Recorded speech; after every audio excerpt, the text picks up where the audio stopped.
Entonces, muy buenos días para todos. El tema que vamos a tratar el día de hoy es un sistema de drenaje pleural y previo al inicio de la charla le quiero agradecer a la doctora Lina Velázquez que fue mi asesora para este tema. El tema que vamos a manejar, el derrotero que vamos a manejar hoy es el siguiente: primero generalidad de los sistemas de drenaje, un poquito de historia, fisiología pulmonar, después hablar propiamente de los derrames, objetivos, indicaciones, contraindicaciones, los tipos, mencionar cómo se clasifican las fugas en los sistemas de drenaje, las complicaciones y unos algoritmos para evaluación y manejo, recomendaciones y conclusiones. Entonces, los sistemas de drenaje en general son sistemas de comunicación que pueden ser entre dos partes del cuerpo o entre una parte del cuerpo y el exterior. ¿Cuál es el objetivo? Evacuar un contenido. Podemos tener entonces sondas vesicales, sondas nasogástricas, sondas que pueden ir al peritoneo o a la pleura o que se pueden poner en las heridas para el drenaje de sangre, linfa y pus. Y el uso de cualquiera de ellos puede ser terapéutico, profiláctico, paliativo, diagnóstico o de monitoreo. Existen distintos tipos de sistemas de drenaje, pero lo realmente importante es que todos tienen la misma configuración. Todos tienen tres partes que son un reservorio, un tubo y un tren que va al paciente. Los sistemas de drenaje pueden ser entonces activos o pasivos, tubulares o planos, abiertos, cerrados, internos, externos, y pueden ser de materiales inertes o irritantes. Pero debemos nosotros tener en cuenta que si tenemos una buena técnica quirúrgica, un buen trato a los tejidos y una buena hemostasia, en algunas oportunidades se puede evitar o disminuir el uso de estos sistemas. Se debe conocer el funcionamiento, la técnica quirúrgica pues, para ubicarlos, el retiro de las complicaciones, y que todos, independiente del sistema que utilicemos, van a tener unos efectos adversos, pero que definitivamente el beneficio de su uso va a sobrepasar los riesgos. Como algo de historia, Hipócrates fue el primero que comenzó a describir el sistema de drenaje pleural para drenar empiemas. Posteriormente, en 1870, en Inglaterra es donde se empiezan a utilizar estos sistemas que son sistemas de drenaje, y en el 75 estos mismos sistemas se conectan a un sistema de fuga. Posteriormente se les añade un sistema de sifón, y en 1918 ya el ejército de Estados Unidos comienza a hacer investigaciones de sistemas abiertos versus cerrados y reportan una amplia disminución en la mortalidad. En el 22 ya se vuelven de uso rutinario posterior a las cirugías de tórax, y este es el punto de partida para los sistemas de drenaje actuales en el 52, cuando ya utilizamos sistemas de 3 drenajes o de 3 frascos conectados a una succión. Antes de nosotros hablar sobre la fisiología pulmonar y cómo funcionan los sistemas de drenaje, tenemos que manejar unos conceptos. Primero, el de presión, que se define como la fuerza que ejerce un cuerpo sobre una superficie, sobre un área, y esto lo traducimos a la presión atmosférica. La Tierra está rodeada por la atmósfera, que es una mezcla de gases, principalmente oxígeno y nitrógeno, cada uno con una masa determinada, y todos ellos por medio de la fuerza de gravedad van a ejercer una presión sobre la Tierra y por ende en nosotros. De manera pues ya establecida por medio de muchos estudios, se sabe que una atmósfera equivale a 760 milímetros de mercurio, pero a nivel del mar. Cuando la altura, cuando aumenta la altura, la presión atmosférica disminuye. ¿Y eso por qué es importante? Porque nosotros muchas veces hablamos de presión negativa, y la presión negativa no existe. Eso es un término que está mal utilizado, y nosotros en verdad deberíamos de hablar de presión atmosférica, de presión subatmosférica, que sería la negativa, o de presión supraatmosférica. También debemos de conocer lo que son las presiones hidrostáticas. Cuando nosotros tenemos en un recipiente un contenido y sobre ese contenido tenemos distintos puntos, la presión que se van a ejercer en todos esos puntos va a ser distinta. ¿Y en qué va a variar? Pues tenemos un mismo contenido de una misma forma, un mismo líquido, o sea que la densidad y los volúmenes no van a cambiar, pero varían en función de la profundidad y de la altura. Por eso es que la presión que está en este punto va a ser mucho menor a la que está en este mismo punto. También debemos de hablar de la transmisión de las presiones cuando nosotros tenemos, por ejemplo, un sistema que está en reposo y estamos ejerciendo una presión atmosférica normal, 760, pero a este sistema le ejercemos una presión positiva. Esas presiones que estamos aplicando nosotros se van a transmitir al resto del recipiente. ¿Y eso en qué se traduce para nosotros? En que nosotros podemos hablar de transmisión de presión positiva o transmisión de presión negativa. Y esto es lo que nosotros debemos de pensar cuando conectamos un paciente a un sistema de succión. Si yo conecto un paciente a un sistema de succión de menos 10, menos 20, menos 30, el volumen que le queramos poner, esa misma presión se va a transmitir, y lo realmente importante es, para el ejemplo, para este ejemplo que les traigo, supongamos que aplicamos una presión de menos 10. ¿Qué quiere decir eso? que cuando yo introduzco una manguera, un tubo, cualquier cosa a este recipiente, se va a comenzar a transmitir aire hasta el punto de los menos 10 centímetros. Pero a partir de este punto se va a dejar de transmitir agua o aire, y esto es exactamente lo que pasa en los sistemas de un solo drenaje. Cuando un paciente está drenando, por ejemplo, un hemotórax, que comienza a aumentar la cantidad de agua, pues, o de sangre de contenido en el recipiente, entonces por ende el paciente va a dejar de drenar en cierto punto y tendría que hacer más fuerza para evacuar el contenido pleural. Tenemos que hablar también de los manómetros y de la transmisión de presiones. Tenemos un sistema que está en reposo. Si yo le ejerzo una presión positiva sobre la columna derecha, va a aumentar la columna de la izquierda en la misma manera o en el mismo volumen de la presión que yo estoy transmitiendo. Y lo mismo si yo ejerzo una presión negativa. ¿En qué va a ser, pues, en qué se va a ver esto? La presión positiva cuando el paciente inspira, presión negativa cuando el paciente expiración. Hablando de la fisiología del líquido pleural, entonces tenemos que se va a producir en una cantidad de 0.01 mililitros por kilo por hora, y la absorción va a ser exactamente igual bajo condiciones de reposo. La cosa es que la absorción tiene la capacidad de aumentar hasta 0.28 mililitros por kilo por hora en casos en que empiezan a haber derrames. Esto es simplemente para mantener la homeostasis. Por ejemplo, una persona entonces de 60 kilos va a tener un recambio de líquido al día de 14.4 mililitros, y eso es la cantidad aproximada que podríamos llegar a tener en cada uno de los espacios pleurales, entre 5 y 15 mililitros. Ahora, tenemos los capilares, ¿cierto? Los vasos linfáticos, y si nosotros magnificamos un pedacito de esta imagen, vamos a tener esto, y tendríamos entonces, y aquí tenemos un vaso, el espacio pleural, el espacio visceral, y como nosotros sabemos, la transmisión de los fluidos y de las presiones es por medio de las fuerzas de Frank Starling. Tenemos la presión hidrostática, la presión oncótica, y cuando aplicamos la sumatoria total de estas fuerzas, tenemos que hay una fuerza neta que me va a empujar el líquido desde los capilares hacia el espacio pleural, y así es como se produce el líquido. Ahora se da la absorción por los mismos capilares, por la misma pleura, y es como se mantiene el equilibrio. Hablando ya entonces de la fisiología pulmonar, tenemos que la presión atmosférica o barométrica, ya sabemos que es 760 milímetros de mercurio, se va a transmitir al resto de la cavidad, se transmite a los pulmones y a la cavidad intrapleural. Es muy importante saber que la presión pleural va a ser negativa. ¿Y por qué va a ser eso? Primero, por el retroceso elástico, que es que los pulmones tienden a colapsarse estando dentro de la cavidad torácica. Entonces, estos tienden a colapsarse y las paredes del tórax tienden a mantenerlos en su misma posición. Entonces, ese juego de presiones finalmente hace que sea negativa, pero mantiene los pulmones extendidos. También depende, pues, de la tensión superficial y de la elasticidad de la pared torácica. Y esto es lo que pasa durante el ciclo respiratorio.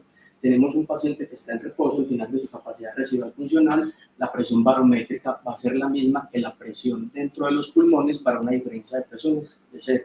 Cuando nosotros inspiramos, lo que hacemos es que esta presión de los pulmones la vamos a bajar de 760 a 750, por ejemplo, pero la finalidad es que la vamos a volver más negativa para que los pulmones se puedan expandir, y durante la expiración la presión se vuelve mucho más positiva y los pulmones se colapsan. Y esto es lo que nosotros jugamos cuando conectamos un sistema de drenaje torácico a la succión pues, negativa de los hospitales. Entonces, los sistemas de drenaje torácico y los tubos atórax van a tener como objetivo evacuar el aire y los fluidos que están dentro del espacio pleural, colapsar cualquier cavidad para prevenir problemas a futuro y asegurar la expansión pulmonar y restablecer la fisiología respiratoria normal. ¿De qué depende que se logre nuestro objetivo? De la viscosidad del fluido, del tamaño del pulmón residual, si el líquido está o no loculado, si hay o no presencia de fístulas y de la capacidad que tiene el pulmón para reexpandirse. Estas son todas las indicaciones que nosotros conocemos para poner un tubo a tórax, y lo realmente importante que debemos de conocer es que no existe ninguna contraindicación absoluta para que nosotros utilicemos uno de estos sistemas. Pero sí hay situaciones en las cuales debemos de tener cuidado, como los pacientes que tienen trastornos de la coagulación, cirugías torácicas previas, bulas, obstrucciones bronquiales, pleurodesis, infecciones, o cuando nosotros desconocemos la técnica para la inserción de los dispositivos. Existen muchos tipos de dispositivos y todos se pueden utilizar dependiendo de lo que yo quiera lograr en el paciente. Acá tenemos una paciente que está francamente desnutrida, pero que tenemos un tubo que es, digamos, más grande para la evacuación de un hemotórax, y aquí una paciente francamente obesa que utilizamos un tubo más pequeño para la evacuación de un neumotórax. Respecto a los catéteres, debemos de conocer que existen de distintos materiales, que tienen distintas formas, rectos, ángulos rectos. Si yo quisiera alcanzar más fácil la base pulmonar, con punta biselada, estriados, con una línea radiopaca para la identificación de los rayos X, y que vienen de distintos tamaños medidos en French. De los tubos, idealmente plástico de látex o de plástico de látex y transparente para ver si hay no obstrucciones, pero lo realmente importante también con esto es que debemos de evitar que se formen asas dentro de las mangueras, porque de esta forma aumentaría la resistencia al flujo pulmonar y se detendría el drenaje. Ahora, centrándonos en los sistemas de drenaje, ¿cómo los clasificamos nosotros? Tenemos sistemas de drenaje que son activos y pasivos. Los pasivos serían la válvula de Heimlich y drenajes con sello de agua de 1 o de 2 botellas, y los activos serían entonces los drenajes de 3 botellas, drenajes digitales y derivaciones pleuroperitoneales. Comenzando entonces con ello, la válvula de Heimlich es, digamos, el más sencillo de todos, es esta valvulita, ¿cierto? Es un sistema unidireccional que generalmente es utilizado para el drenaje de neumotórax. Algunas veces por ella también sale líquido, pero eso es lo que se debe evitar, porque cuando cualquier tipo de líquido de fluido entra en contacto con la válvula que está en el interior, se cristaliza y deja de funcionar, ¿cierto? Y generalmente son sistemas que se utilizan cuando vamos a manejar pacientes que tienen fístulas o que tienen neumotórax de manera ambulatoria. El sistema de drenaje con sello de agua es el más sencillo de todos, fue el primero que se inventó, y básicamente consta de una manguera, de una botella con 2 mangueras. Una manguera viene del paciente y entra en contacto con un sello de agua que está a una profundidad de 2 centímetros, ¿cierto? Y la otra manguera está conectada con el medio ambiente. Por lo que les expliqué ahorita, que si aumenta el volumen tenemos que ejercer mucha más fuerza. Eso es precisamente lo que pasa acá, y ese es el problema de esta botella, que si nosotros drenamos un neumotórax no va a pasar nada, pero si hay drenaje de un derrame pleural o de un hemotórax, la cantidad de líquido va a aumentar y el paciente tendría que hacer más fuerza para evacuar el contenido. Entonces, ¿cuál fue la solución que se le inventó a esta botella? Ponerle una segunda botella, ¿cierto? Esa segunda botella, entonces tenemos el tubo a tórax que viene el paciente, el líquido y el aire caen libremente, no se va a alcanzar los niveles de los tubos fácilmente, y este segundo tubo va a ser el del sello del agua, ¿cierto? Problema de esta botella, que si nosotros eliminamos el sistema de desfogue o hay algún tipo de obstrucción acá, por lo que sea, todo el sistema se bloquea, deja de funcionar. Entonces aumentan las presiones dentro del paciente, podemos generar trauma, se generan hemotórax coagulados, ¿cierto? Entonces, ¿cuál fue la solución que inventamos a estas 2 botellas? Ponerle una tercera botella, que es básicamente las mismas 2 que ya habíamos hablado, pero esta tercera va a tener un tubo que se va a conectar a succión y una manguera mucho más larga que está conectada, pues está abierta al medio ambiente. Y este es el principio de los sistemas actuales. Si nosotros visualizamos estas 3 botellas, es básicamente lo que nosotros tenemos en los sistemas que manejamos normalmente. Una cámara recolectora, una cámara de agua y una cámara de control de succión, y eso es lo que nosotros tenemos acá. Estos, digamos, son los sistemas que manejamos o que estamos acostumbrados a ver, y constan de varias partes. Un tubo conector, una válvula para regular pues, la presión negativa, una parte para conectar al sistema de succión, el medidor de succión, monitores de fuga. Y esto es lo que nosotros nos vamos a enfocar ahorita.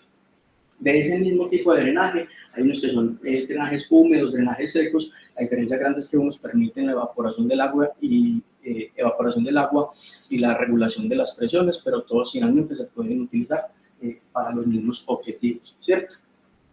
Mencionando la succión de manera estándar, una medida arbitraria es que las succiones se tienen que conectar a menos 20 milímetros, a centímetros de agua, ¿cierto?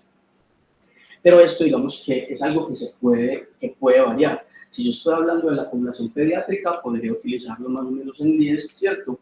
Pero yo podría utilizarlo a niveles de 30 o de 40 centímetros de agua si es un paciente que tiene un neumotórax, que yo ya lo derivé, ¿cierto? Que yo ya le puse el tubo a tórax y el neumotórax sigue creciendo o sigue expandiéndose un enfisema subcutáneo a pesar de tener una succión negativa menos 20, la puedo aumentar con el fin de controlar eso. Ventajas que tiene la succión, pues van a favorecer la reexpansión pulmonar y el drenaje de secreciones, pero también tiene contras, es que puede prolongar las fístulas y nos puede generar edemas por reexpansión, ¿cierto? Hablando de los tipos de fístula, vamos a tener dos tipos grandes, fístulas broncopleurales y fístulas alveolopleurales. Las primeras son comunicaciones entre los bronquios principales, lobales o segmentarios del espacio pleural y no pueden ocurrir a menos que exista un trauma mayor o una cirugía mayor. Y son fístulas que normalmente requieren algún tipo de intervención por parte de nosotros o de los cirujanos de tórax. Mientras que las fístulas alveolopleurales son mucho más pequeñas y generalmente se autolimitan. Existen ciertos factores de riesgo que nos van a predisponer a que las fístulas aparezcan o, una vez están presentes, se vayan a prolongar, ¿cierto? ¿Cuáles van a ser estos? Unos factores preoperativos, prequirúrgicos, unos intraquirúrgicos y unos postoperativos. Los preoperativos, pacientes que tengan edad avanzada, que sean hombres, diabetes, uso de esteroides, EPOC o infecciones. Dentro de los quirúrgicos, el tipo de operación, el volumen pulmonar que fue resecado, la técnica que se utilizó y qué tanta fue la manipulación de los tejidos. Y en los factores postquirúrgicos, si hay o no, pues la magnitud de la fuga que se presente inicialmente, el tubo, el manejo que se le dé, es decir, si se conecta o no a succión y si son pacientes que están dentro de ventilación positiva o no. ¿Listo? Ahora, ¿qué es una fístula persistente? Es cualquier fístula que no dure más de 5 días. ¿Listo? Independiente del tipo de fístula, cualquier fístula que no dure más de 5 días se va a denominar como persistente. Las fístulas, entonces, nosotros las debemos de clasificar, no solo como persistentes o no, sino también que debemos de saber qué tan grande es la fístula, ¿cierto? Y si el paciente está mejorando o no con el manejo que nosotros le estamos dando. Y para eso tenemos un sistema cualitativo y uno cuantitativo. El cualitativo lo que nos va a decir es en qué fase del ciclo de la respiración se presenta la fístula. Es decir, si es continua, es decir, en inspiración y en expiración, si es inspiratoria, expiratoria o expiratoria forzada. Y es en este mismo orden en el que está la gravedad, siendo estas las más graves y estas las menos graves. Las continuas son poco frecuentes y generalmente en los pacientes que tienen fístulas a bronquios principales o que están intubados. La inspiratoria también es poco frecuente y también están pacientes que están intubados, pero que generalmente son en bronquios lobales o segmentarios. Y estas dos simplemente sugieren fístulas alveolopleurales. Y las cuantitativas las vamos a clasificar de 1 a 7.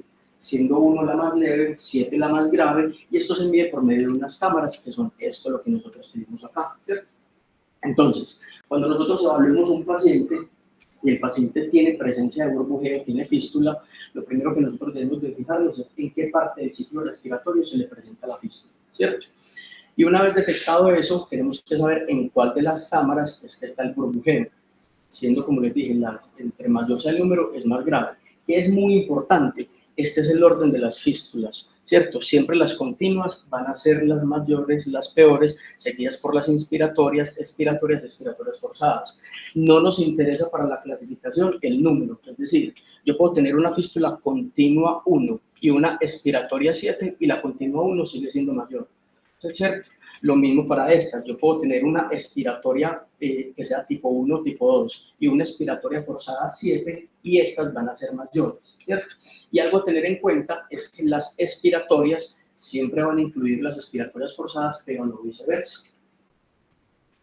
Dentro de los sistemas de drenaje digital, es simplemente mencionar que son sistemas que son portátiles, vienen en desarrollo, cada vez se están utilizando más y que como ventaja tienen que nos dan una medición exacta o en tiempo real de los parámetros de las presiones pulmonares. Y algo muy importante es que hasta el 15% de las fístulas se nos pierden en nosotros. Hasta el 15% de las fístulas no son detectables al ojo clínico si son manejadas netamente por los sistemas previamente dichos. Y estos sistemas sí permiten detectar estas fístulas.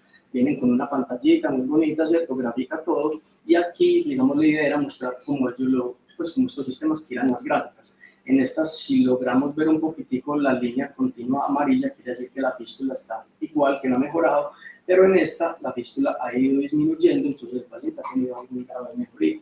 Y las derivaciones pleuroperitoneales, saber que son dos catéteres con una válvula en la mitad, que generalmente se utilizan para drenajes pleurales intrapares. ¿Cuáles son las complicaciones que nosotros podemos tener al momento de manejar alguno de estos dispositivos?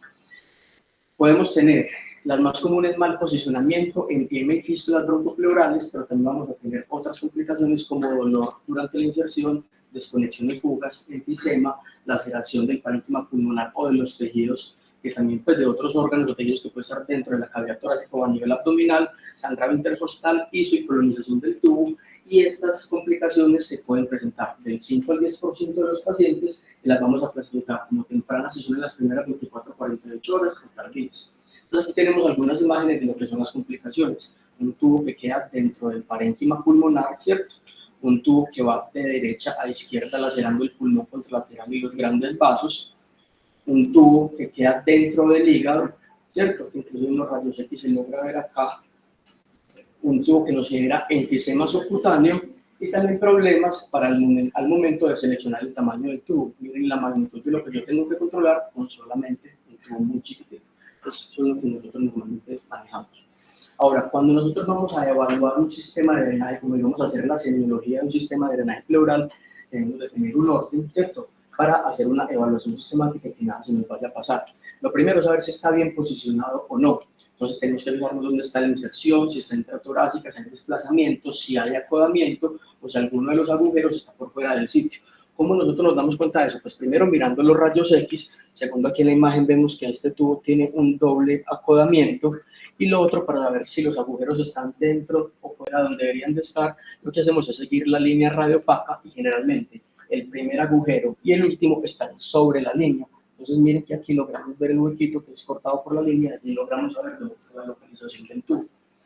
Lo segundo que debemos hacer es si los componentes están o no en el sitio que les corresponde, si el circuito tiene continuidad, si todos los tubos están conectados donde deben de estar conectados, cómo están las columnas de aire, cómo está el sistema de recolección, si hay o no formación de asas, y si hay ausencia de las columnas de aire, porque algunas veces en los sistemas de drenaje que requieren que les echemos agua, las columnas disminuyen, entonces no hacen ningún efecto. ¿Listo?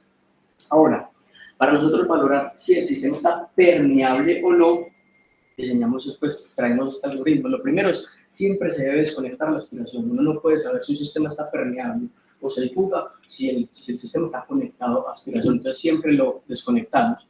Nos fijamos si está oscilando o no. Si está oscilando, evidentemente está permeable, pero si no, lo que tengo que hacer es hacerle al paciente, pues solicitarle que haga valsalva, que tosa, que haga cualquier cosa que le aumente la presión. Si oscila, está permeable, y si no oscila, tengo que comprobar todos los componentes del trayecto. ¿Cómo haría yo eso? Me fijo si hay o no coágulos de fibrina. Si hay coágulos o fibrina, perdón. Si hay alguno de los dos, los extraigo. Si no, lo que tengo que hacer es un examen físico del paciente, auscultarlo, mandarle rayos X, y si no hay derrame ni neumotórax, yo asumo que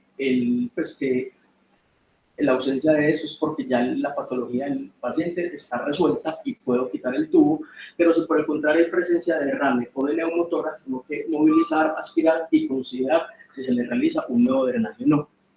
Ahora, para valorar si hay fuga aérea es lo mismo, desconectamos la aspiración y nos fijamos si hay fuga. Si persiste, viene el paciente, si no hace tos o valsalva, si con la tos o la valsalva hay fuga, viene el paciente, y si no, debo de comprobar las conexiones y el drenaje está en infección del tórax. ¿Cuáles son las recomendaciones que debemos de tener en cuenta para el manejo de los sistemas de drenaje? Entonces, siempre deben de estar más abajo que el paciente. ¿Listo? Si el paciente está en la camilla, los sistemas deben de estar abajo, siempre deben de estar abajo. No se deben de formar asas, no se debe pinzar el tubo, y la única excepción para pinzar el tubo es cuando yo voy a vaciar los sistemas de drenaje. Cuando están completamente llenos, pinzo, hago el vaciamiento de las cámaras colectoras, las vuelvo a conectar y despinzo. Es la única indicación que tenemos hasta el momento como para pinzarlo, ¿cierto? Y si el paciente no mejora o empeora, lo primero que yo debo hacer es una evaluación cuidadosa del sistema de drenaje, revisando que las columnas de agua estén llenas, estén al nivel que deben de estar, de todas las maneras estén conectadas, y si definitivamente eso está en orden, que se valora el paciente. Y una recomendación es no ordeñar los tubos, es algo que normalmente vemos que es apretarlos pues, para que se movilicen las secreciones. Eso realmente no se debería hacer, porque en esa manipulación se puede hacer una transmisión de presiones hacia la cavidad torácica, generar aumento de las presiones, un barotrauma, o inclusive desplazar coágulos o fibrina hasta el pulmón, que me pueden predisponer a infecciones, ¿cierto? Para ir terminando entonces la charla, quisimos traer dos artículos que creo que nos sirven pues, como para nuestra práctica diaria, y es, el primero, es siempre necesario utilizar presión negativa en un paciente que tiene un trauma torácico. Entonces, para resolver esta pregunta, trajimos este estudio que fue realizado acá en el 2015 en el Hospital San Vicente, y lo que se hizo fue evaluar si un paciente llegaba con un trauma de tórax, estaba estable, presentaba hemo o neumotórax, ¿cierto? O un hemoneumotórax, si se beneficiaba de conectarlo a una succión, pues a un sistema de succión negativo. ¿Cuál fue el desenlace primario? Perdón, la duración de la hospitalización. El secundario, si persistía fístula alveolo-pleural, hemotórax coagulado, empiema o neumotórax. Para eso se clasificaron los pacientes en dos grupos, uno que simplemente se conectaba a un sistema de 3 botellas, más succión, y el otro simplemente el sistema de 3 botellas sin succión. Los criterios para dar alta a los pacientes independientes del grupo fueron los mismos, que no tuvieran fiebre, que no tuvieran disnea y que los pulmones estuvieran expandidos completamente. Se les hizo seguimiento al día 7, al día 14, y algo de anotar es que ninguno de los pacientes independientes del grupo reingresó entre los 30 días siguientes a su ingreso. Se hicieron en total, entonces, se cogieron 376 pacientes, se les aplicaron los criterios de exclusión, finalmente se evaluaron 110 pacientes, dentro del grupo con succión fueron 56, dentro del grupo sin succión fueron 54, y lo que se determinó en el estudio es que tanto la duración de la inserción del tubo en los pacientes con y sin succión fue la misma, y la estancia hospitalaria también fue la misma. Adicional a eso, la probabilidad de que los pacientes presentaran o no una fístula persistente y que esa fístula durara más en el tiempo fue mayor en los pacientes que se les conectó a succión, a presión negativa, versus los que no se les conectó. Entonces, la conclusión del estudio es que el uso de presión negativa no muestra ventaja respecto al sistema de 3 ventajas en un paciente de 3 botellas, perdón, en un paciente que tiene un neumotórax, hemotórax o hemoneumotórax traumático no complicado. Pues nosotros idealmente no los debemos de conectar, no nos ofrece ninguna ventaja. Y lo segundo es cómo deberíamos de tratar nosotros las fístulas en los pacientes que tienen un trauma cerrado de tórax. Para eso traemos este estudio, que es un estudio retrospectivo realizado entre el 2010 y el 2014, y lo que se quiso fue evaluar la incidencia, características y manejo del neumotórax y de las fístulas en los pacientes con el trauma cerrado. ¿Cuáles fueron los criterios de inclusión? Pacientes mayores de 16 años, neumotórax traumático significativo, que para esto se define como la medición de los rayos X desde el pulmón hasta la pared torácica mayor de 2 centímetros y que tuvieron un politrauma con un índice de severidad mayor de 16. Se excluyeron los pacientes que necesitaban 2 tubos, que tenían ECOG o que tuvieron un neumotórax secundario, una ruptura traqueobronquial vascular o necesidad de toracotomía.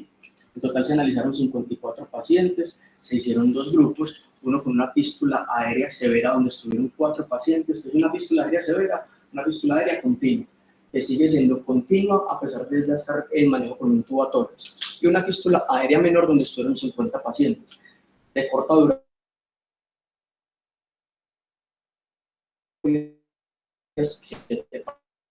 Pacientes.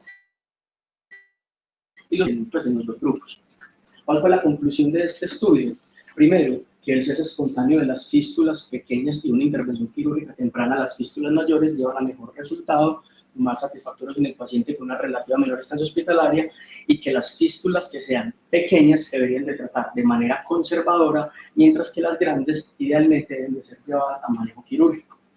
Para nosotros tener en cuenta, solamente del 5 al 25% de los pacientes que presentan un neumotórax o una fístula, esa fístula va a estar presente al día postoperatorio número 3. Las fístulas que son prolongadas nos van a predisponer a presentar atelectasias, secreciones y complicaciones como empiema, y cuando nosotros tenemos entonces una fístula persistente, ¿qué debemos de hacer? Podemos considerar pleurodesis, podemos considerar hacer una reintervención, pero lo más importante es que también podemos considerar darle manejo ambulatorio a esos pacientes. Si es un paciente que tiene una fístula aérea que está persistente, pero que el paciente tiene una adecuada saturación, el paciente no tiene alteración de la mecánica respiratoria, tiene un dolor que está controlado y un pulmón que está casi expandido, se podría considerar dar alta con un sistema de drenaje, con una válvula de Heimlich, haciéndole seguimiento semanal, e inclusive si a las 2 semanas la fístula persiste, se podría retirar, porque en ese caso se asume que la fístula está desloculada, que está estabicada, que el drenaje no está en el sitio donde debería de estar y que no nos va a generar pues, ningún cambio si lo retiramos o no. ¿Por qué debemos de considerar el manejo ambulatorio? Por las implicaciones que tiene para nosotros como personal de salud y para los pacientes. Para nosotros, básicamente van a ser costos Mejorías respecto a los costos. Un paciente que tenga una fístula aérea prolongada, a la cual yo le quiera dar manejo netamente intrahospitalario, se va a demorar el doble de tiempo que un paciente que yo lo pueda dar ambulatorio, y esa estancia hospitalaria es más o menos $53.000 más en la cuenta por paciente. Y para los pacientes mayor riesgo de complicaciones, desacondicionamiento, ausencias de trabajo más prolongada, pues dejan de ganar plata y demoran a ser despedidos. Las conclusiones es que los drenajes pleurales son de vital importancia para el manejo de las patologías quirúrgicas y no quirúrgicas. Conocer la fisiología pulmonar nos ayuda a entender el funcionamiento y dar un correcto uso de los sistemas de drenaje. Se deben reconocer y tratar rápidamente las complicaciones asociadas a los mismos. Se deben de desarrollar e implementar las tecnologías, los sistemas de alta tecnología, es decir, los digitales, que nos va a ayudar a mejorar cierto futuro, y buscar alternativas para el tratamiento de los pacientes que nos beneficia tanto el sistema de salud como los propios pacientes. Muchas gracias.